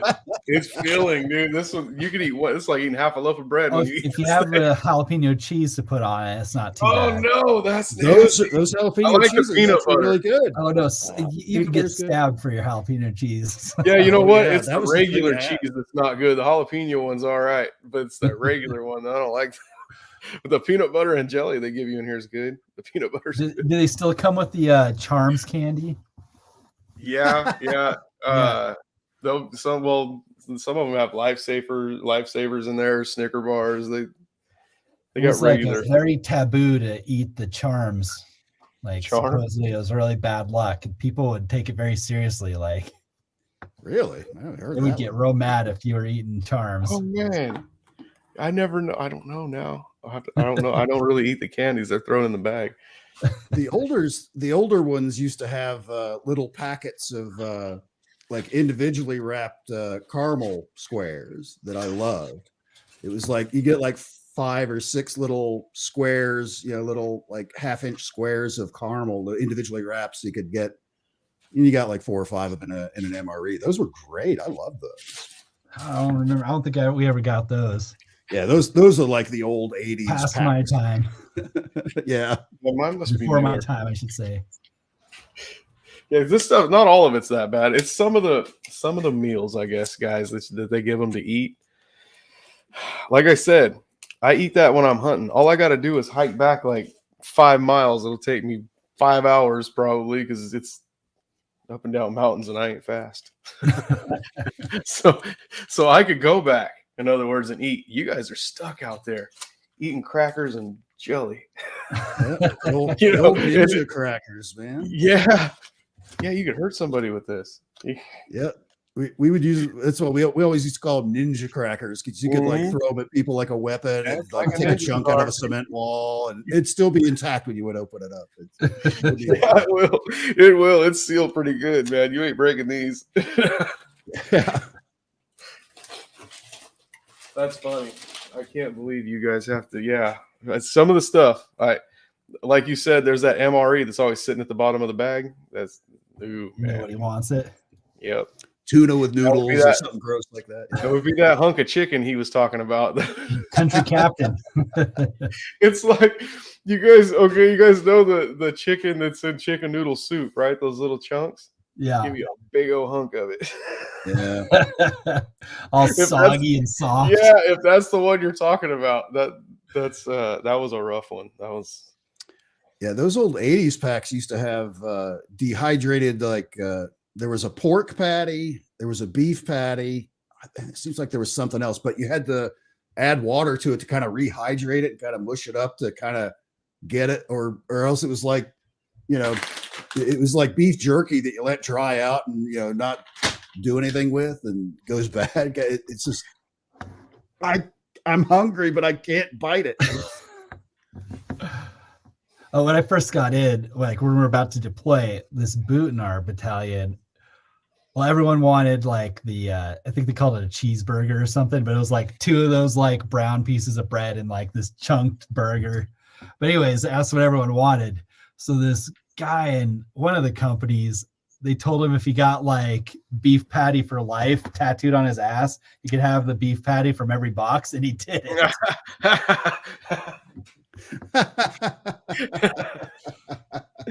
Oh, that's awesome. Oh, that's amazing stuff. Did he have a nickname? What'd you guys call him? I don't. He wasn't in my company. I don't really remember. That's all I knew about him. Like, oh, there's that. It had to have been Patty Patty after that point. It had to have been Patty. Patty. Where's the beef? Where's the beef? That's funny. Yeah, I don't think there's anything good enough in there I'd tattoo on my butt for. Oh no. Maybe a bag of them Skittles. I'll tattoo Skittles on butt. Skittles. Skittles in there? Wow. Yeah, they put Skittles in there. The full-size bags too, not those little trick-or-treat bags. Whoa, fancy. Those were from the Marine Corps. So yeah, that's you guys. That's your MREs. Yeah, we had Skittles.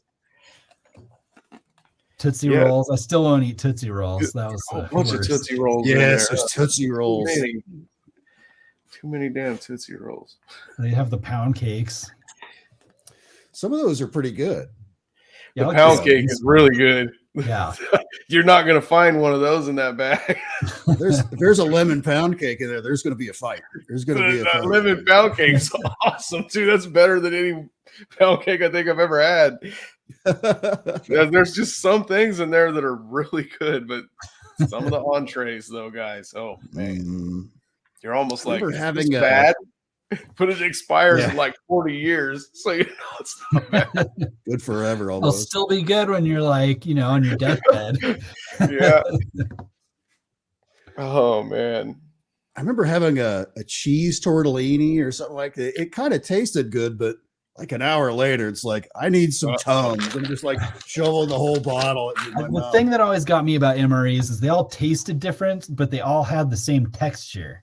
And it got to me. Like after a while, it's just like, it's like eating, it's like crunchy flavored gel or something. I figured that had something to do with that's why they lasted so long. Like that's that they're preserving something, and it just gave it. You're right though; it all has the same texture. Yeah, a piece of steak got the same texture as a chicken breast. It's all like soggy cornbread. It was like the same thing. Like the taste were taken out of it. And you took a bite of a manicotti and a burger. You couldn't tell which was which. How about the drinks? Did you guys fight over those? The powders? You mix no. We when I was overseas, like people would send us so much Gatorade, or they that's absolutely true. There was always this central repository of stuff that people would send in gift packages and stuff like that. Oh, like awesome. Whole communities. This is from this church in Buccalo, Mississippi or something like that. And it would just be hundreds of bags, like the individual kind of like little bag things of different kind of drink mixes and stuff like that. And it was that outpouring from the civilian community was always amazing to see like that.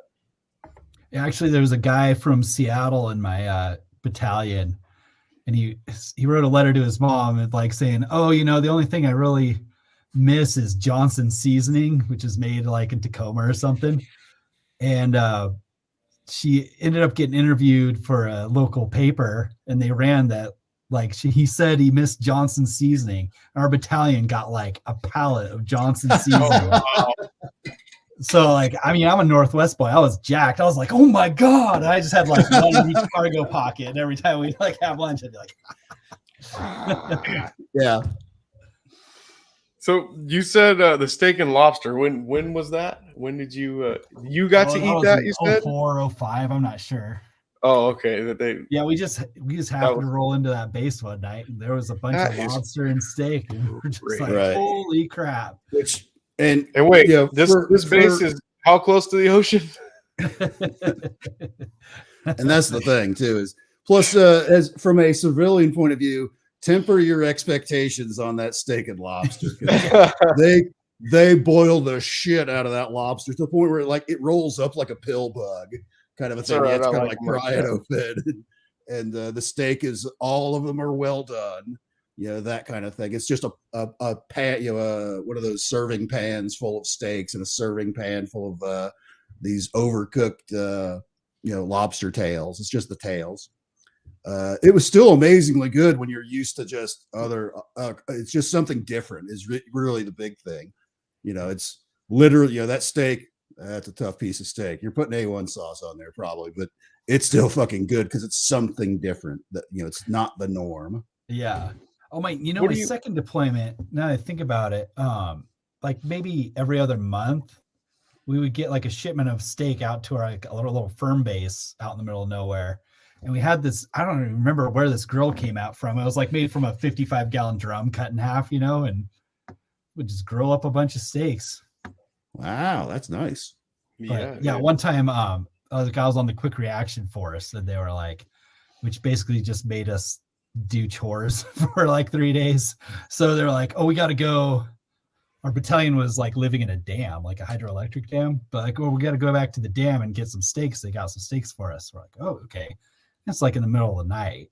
So we roll in there, and our gunnery sergeant, he's like, yeah, this cooler's over here where they keep the steaks. That's locked. So he like disappears for like 20 minutes, and he comes back with the keys. And like no one wanted to get up and like supervise us. So he opens up the cooler, and there's all these like, they weren't like Hot Pockets, but they're basically Hot Pockets, just a different brand, and like all these jalapeno poppers and just like all this like crazy food that we never get. And our gunnery sergeant was like, all of it. We just like emptied all of it. We're like, are you sure, Gunny? He's like, just fucking load it up. We're leaving. We're going right now. Go. Yeah. Lock it up. He's like, all right. It was like a Tom Clancy video game when you come across the box. You don't save nothing for nobody. You just take it all. I always think, what was the John Wayne movie, the Vietnam one, the Green Berets, where he had the guy that was like stealing everything from all the other different units and stuff. That's kind of how it is sometimes. It's like, you let this alone. That's what they do. They just go around stealing shit for their company. Like, I remember one time another gunny for my first deployment, he like stole a whole trailer full of ammo one time. He just like looked in, saw it, and was like, burp, burp, burp, hooked it up and drove away back to where we were.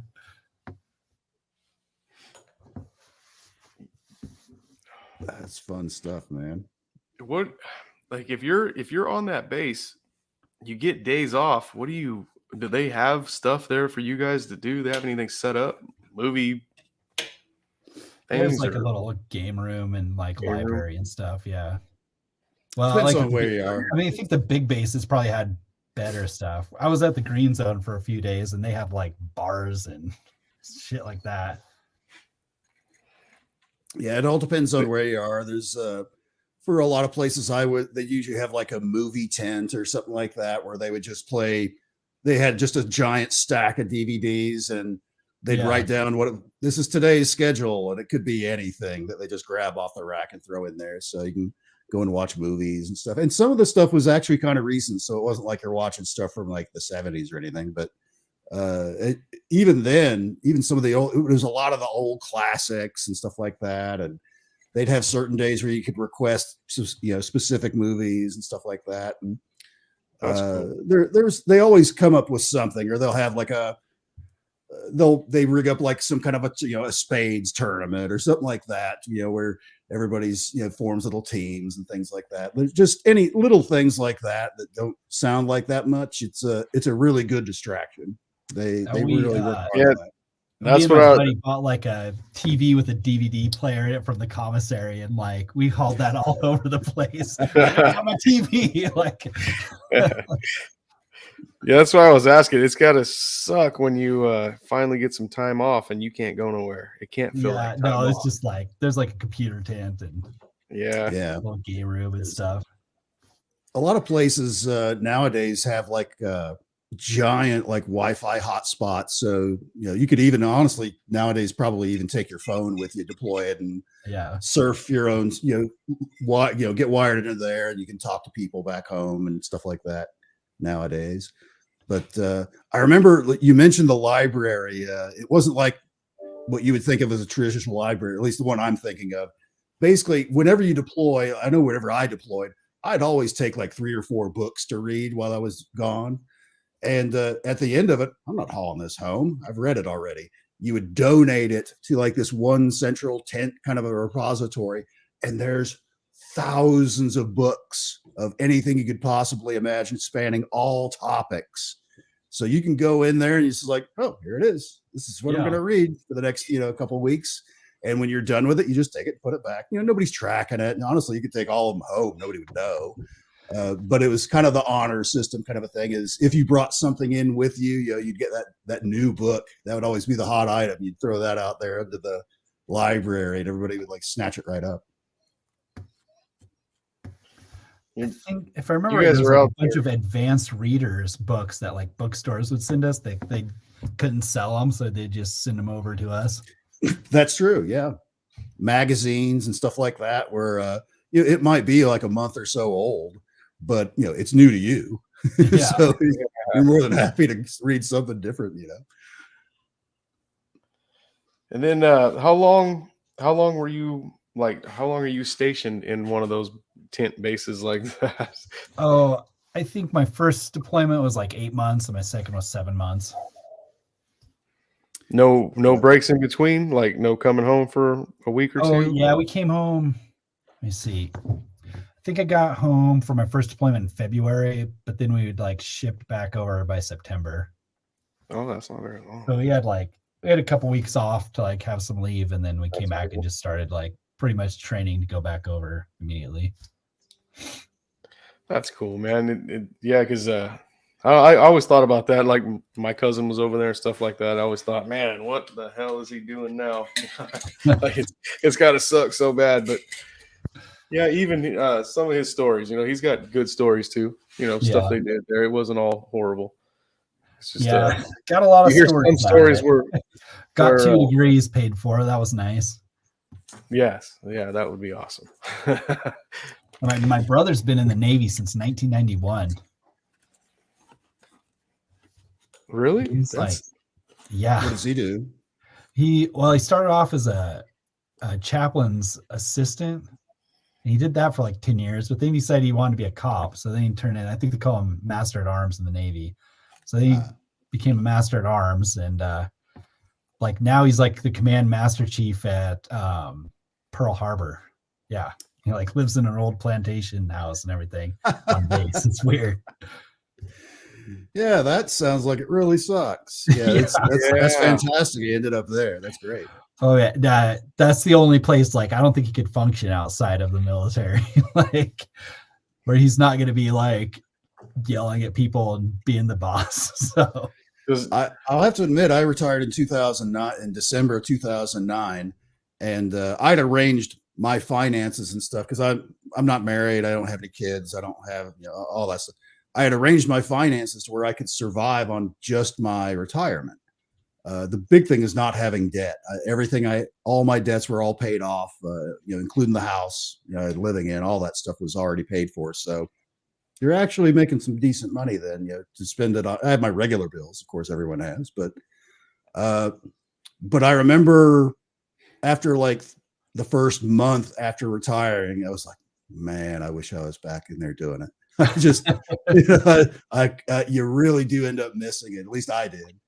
I think like just that independence is a big culture shock when you get out. Because I'm like, Yes. what do I do with myself? Like, no one's telling me what to do, and that would be my only problem is I don't like being told what to do. well, I didn't either. That's why I got out. I was like, this sucks. But then you actually get out and you're like, like, yeah, it's just somebody else. It's somebody that's probably younger than you on the job that's telling you what to do. That was my issue with this. It's like, I don't know if I can work in a civilian atmosphere, because like I was in for 24 years. By the time when you get into that 20-year plus range, you are the functional expert at your base on whatever your skill, whatever your job is. Yeah. People are calling you from like other bases to see how you're doing things and have questions and stuff like that. You are the top of your career field kind of thing at that stage of your career. And the very next day when you retire, you're on the bottom rung of wherever it is you're going to go work. You started all over again. And that's really tough for a lot of people to go from, I'm the answer man for like multiple different places to, hey, somebody needs to go scrub the toilet. That's you, new guy. That kind of thing. It's like, so that's tough. That's a tough transition for a lot of military, I feel. Yeah. I know a lot of guys I served with, they didn't even like use their GI Bill when they got out. They're just like, I'm just going to go work on the farm or whatever. Like you can do anything. I mean, the GI Bill pays for like a lot of like random things that you want to do. Yeah. Like it's not, you don't just have to go to college. I mean, you could go, it'll pay for like going to a hunting guide school if you wanted to do that, Exactly. Yeah. There's, I think Donnie does some fishing thing. My cousin that was supposed to be here, he does a thing through, I don't know what it's through. I know it's through the military, but it's like a fly fishing type thing where these guys get together, tie flies, go fishing, and it's like a school thing, a class. Is it? Teach them how to do it. Yeah. I was like, our local Elks Club, they were running like a fly fishing thing through volunteers for veterans. And so like I volunteered to teach people how to tie flies and fly fish and stuff for a few years. Oh, that's pretty cool. But yeah, there was a lady who just retired from the Air Force, and she was like a SEER instructor, like a survival instructor. She had some crazy stories about like torturing people and stuff. But like I mean, she got to the Elks and was like, this is a service organization. You guys can't just get drunk all the time. We're gonna like do service projects for the community. And she like organized all this stuff, but then all the old drunk guys were starting to get pissed off about it. Yeah. So. Yeah, you got to do this work. Then you can drink and get drunk all the time. Work first. Man, that's funny. I don't want to ask about her stories. You might know. Some of the torturing people. But, yeah. She was pretty vague about it, but she'd be like, I would just be like breaking down this guy in the SEER school. Like, what does that mean? Oh, no. A lot of it is like mental kind of games. It's like, I was making him cry. Tell me. Yeah, basically it's kind of mind game stuff where, tell me, because everyone is supposed to have like, these are the things that this is your knowledge base. These are the things that this is what they're going to try and get out of you. That's the information they're going to try and get out of you. And they kind of play mind game kind of. I mean, granted, they're not necessarily like beating you with sticks or anything like that. Not really.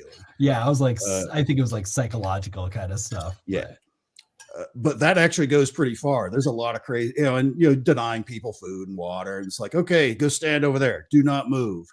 You moved. What are you doing? Those kind of things where you're standing there for like 16, 24 hours, that kind of thing. Keeping awake all the time, telling you one thing. Okay, today's the day. You're getting out. You're going home, and they pack you all up and they get you all ready. And they walk around the building and then throw you right back in the cell where you were at. That kind of thing. Get your hopes up. Hey, it's all over. And then they dump you right back in the same,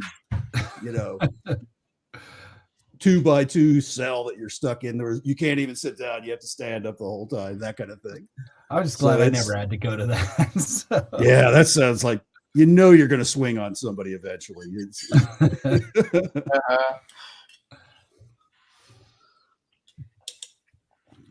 Man, so you guys never got in trouble there, huh? Neither one of you, while you're in the military? No, I mean, I'm a fast talker. I mean, I did a lot of dumb stuff, but I never got caught. So you never got caught. Well, I don't want to get you in trouble now. I think everybody I served with is gone. I don't know where those jalapeno poppers went. I know, I don't know what you're talking about. I didn't know you had. Why do you have those and we don't? You better hope the government don't see that. They'll make you replace them. Hey, it was Gunny Catalan. He stole them. I was just when he told me. Just following orders.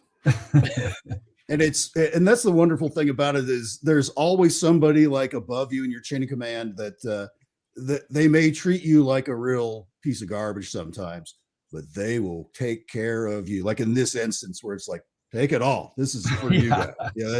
Yeah. You know it's wrong. They know it's wrong, but that stuff's going to be delicious. It's like, I'm done. We're out. I mean, even like, yeah, it's delicious and we want to eat it, but it's also like almost entertainment. Like, oh, this is like something new to do. We get to like have a little adventure stealing our Hot Pockets. Woo! Something that like now that you're a civilian, you'd be like, I don't even want to touch that, much less eat it. But man, that was just genuine gold and just a distraction, basically, something different. Thank you, Jake. Jake bought us some coffees, guys. Thank you, man. Right. Thank you, Jake. Jake Smith. Yeah, that's co-host cousin. Chad Smith is at work. He's usually here, but he's been working tins. He's a good guy. He puts bolts. He makes bolts in Detroit. Oh, he's really? In Michigan. Yeah, he's a bolt maker. You get to see some of the equipment. Jake Smith works there with him. Some of the equipment they use to make these bolts too, the machines are major, like big, like way bigger than I thought they would ever be. The presses they use, they're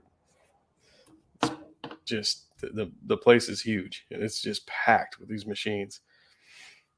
I always tell them they need to take the scraps, just take their trucks and go load them up with scraps and go scrap them, and then they could retire in like a week. We'll have to make bolts no more. Work all this overtime missing the shows. Yeah, he's been in chat though. He's been in chat running the chat room for me. Nice. While we've been So he's kind of in and out.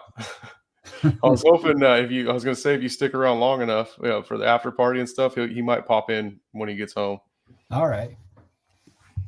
Well, I think I might have to jump off and like FaceTime the family, tell everyone good night, and then I can hop back on for the after party.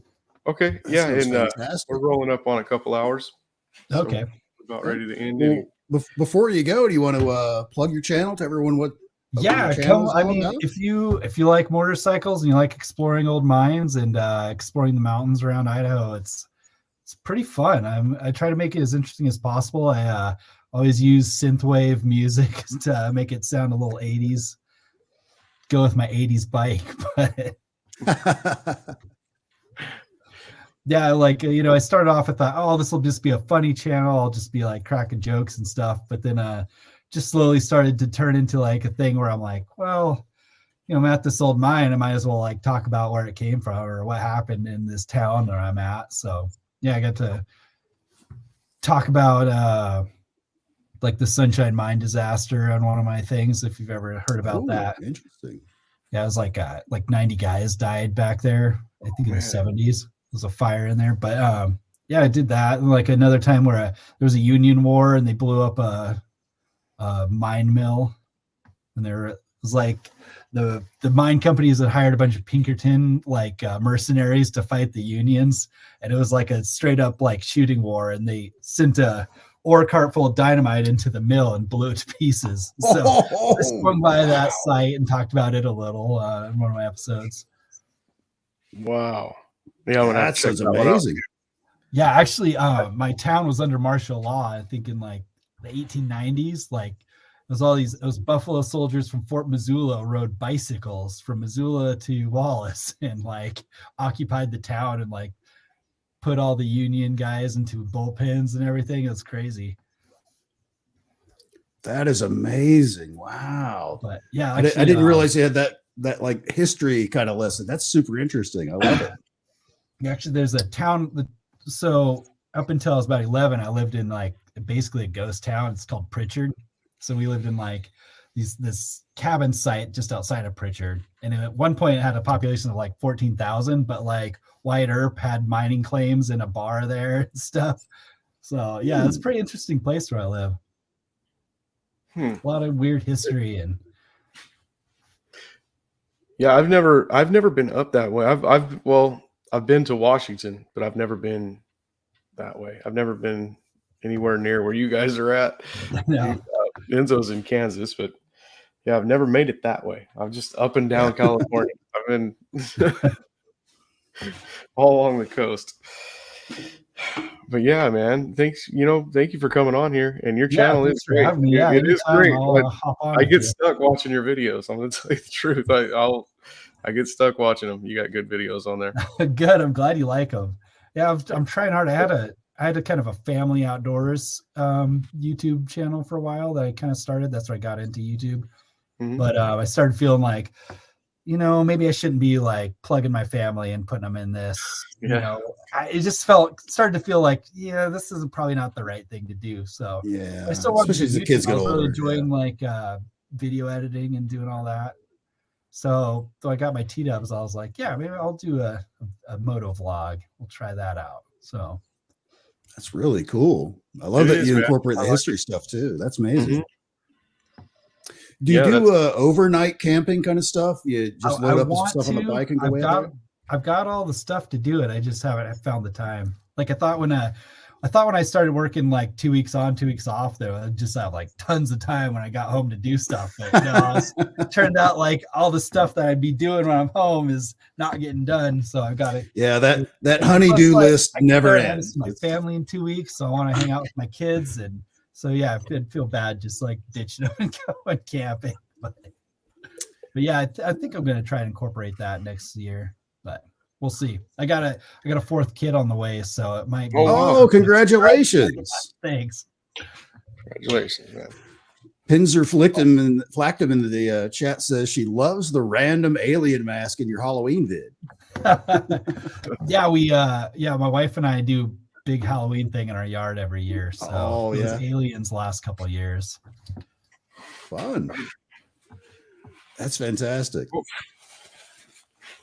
Man, thank you so much. Yeah, and we'll let you get out of here. Yeah, make your video calls, and then I'll drop you another link if you want to come back. There'll be a different link we go to for the after party. I'll put it in your Instagram messenger. Awesome. Yeah, thanks. I'll be there. Thanks, yeah, thanks a lot, man. I'm gonna go call my wife and just tell everyone good night. All right. Okay. Well, thanks so much, Matt, for stopping by. Thank you. Yeah. Thank you. Thanks a lot, guys. Hey, thanks for coming. We'll see you soon. See you later. Man, that was a great interview. It was, dude. That was fun. That was awesome. I was wondering where any of it was going to go a couple hours ago, and next time I looked down at the clock, it's like, shit, we're almost done. I only planned on keeping him for an hour. I didn't realize I had him here that long. That's great. That's fantastic. I was happy he was here, man. It was a lot of interesting stuff. Yeah, I hope he was okay with going out for 2 hours, but he did. That was awesome. It was a good show. Actually, it was only just a few minutes ago. He's like, I'm gonna have to get off of here. Yeah. That's a sign of a good interview when it's just nobody, even the guest, doesn't even notice how much time has passed. That's great. Mm-hmm. We needed some spooky action. Here we go.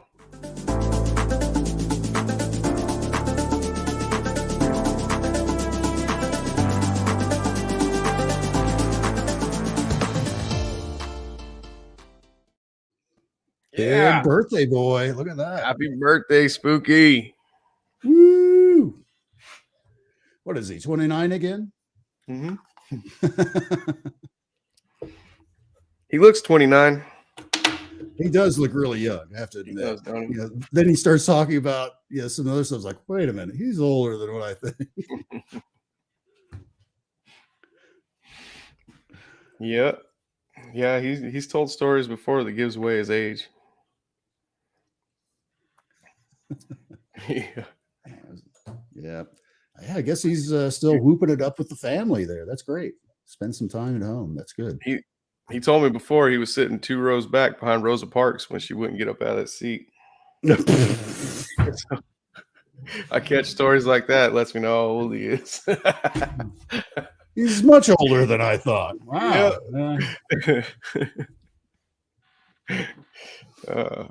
Riding the bus to school. I don't think he's that old. I don't think he's that old. Yeah, I think he might be a little younger than that. But, it's a funny story, though. Man, oh man. All right. This is great. Yeah, this is good, man. We'll let's see what else we got on here. Chad added something. I gotta see what this is. Uh-oh. We're shutting. Funny guy. I wonder if I'll Breaking put that- news. We're shutting this bitch down. Yeah, Fuck it, we'll do it live. Down, yo. We're shutting her down. Everyone, thank you so much for your donations. We love Man, that. you guys are great. Awesome. Yes, you are. And if you guys want to hang out at the after party, I'll be dropping you some links for the members and the people that donated tonight. And everyone else will get their links too. I'm sure Lindsay gets one, and it's a whole bunch of people going to be in there. More than I better go back and check. check again. I better double check before we go. Make sure. Oh, one last check. Yep. Because man, I hate when we skip people. No, thank you so much, Sunsaver. You're awesome. And Angel Wings, thank you so much, Jake. You're awesome, buddy. All you guys, can't believe you guys do that. Still, it still blows my mind. I'm that grateful. It's just, it helps out so much. So thank you guys. What do you know? All right, man. And all right, we'll see you guys. Happy Veterans Day to all our veterans, and thank all of you for being here and hanging out. We hope you had fun. That's right. Thank you guys for your service, Enzo. Thank you for your service, buddy. Happy Veterans Day. Thank you for joining me, man. This was awesome. Love being here. And good night, everybody. Oh, well, I thought we were going. we Jojo can't leave has that till I same problem. He's can't find the button to stop the broadcast. I went to leave, and all we have is an intro. As soon as I went to click on it, that's all we have is an intro. So I'm just saying bye, y'all. We have no exit. Peace out. We'll see y'all Tuesday on the Chad Smith podcast. See ya.